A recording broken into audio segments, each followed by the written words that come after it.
Right, okay, I'm here with legendary Formula One driver and, of course, later commentator, John Watson. Hi, John. Nice to chat to you. So, like I say, you were in Formula One in the 1970s and the 1980s, raced with the likes of Niki Lauda and James Hunt, of course. What would you say was your favourite season in Formula One racing? Well, I think that period, the 70s, early 70s through until 83, when effectively my Grand Prix career ended, was a period when there's a lot of competition. I know it's wrong to dwell on the past and say it was always better than the current days are, but I think the difference was that there was a great deal more freedom, for example, in technology. People were able to come up with concepts and designs which were quite revolutionary. Also, because the majority of the cars had the same engine and gearbox package, a lot of individual teams could start up for relatively small budgets, win Grand Prix and win World Championships. So you had there'd be up to 10 different manufacturers capable of winning a Grand Prix during a season. And we don't see that today. And I think also, maybe on the human side, the level of camaraderie and friendship within the paddock was probably greater, largely because that it was a very dangerous period, and I think that as a group of competitors we tended to stick together and enjoy company as much as we could, but always with the realization that any moment any one of us could be taken. So I enjoyed that period, and I think I'll always reflect back on it as being a great period. I mean, in a way, I relate back to, maybe if you take contemporary music, I think the 70s for rock music was just magic. I just think it's the best time ever.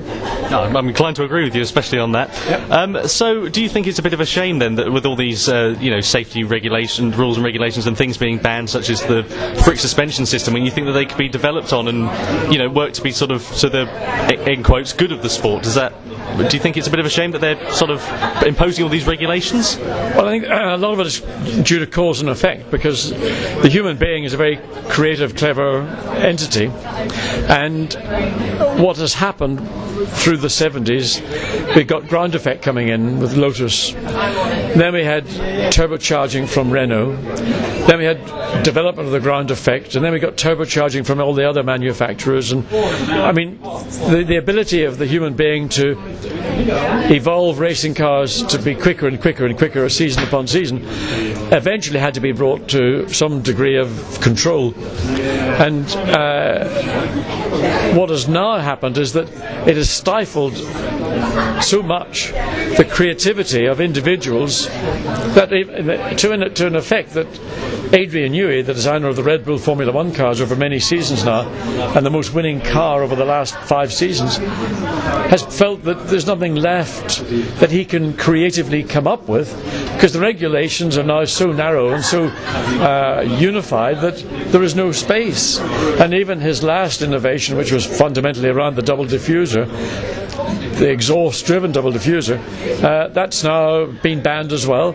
And if as he calls it now, we've got as GP1 rather than Formula One, and I agree with that. I feel it's a great shame that the ingenuity of the human being, which is unbelievable, is not allowed to prosper, and consequently, I don't know what we're going to see in Grand Prix cars over the next 5 or 10 years, but probably more of the same, more narrow regulation, more restrictions, stifling off fundamentally what should be the most creative part of Formula One, which is the design of the car.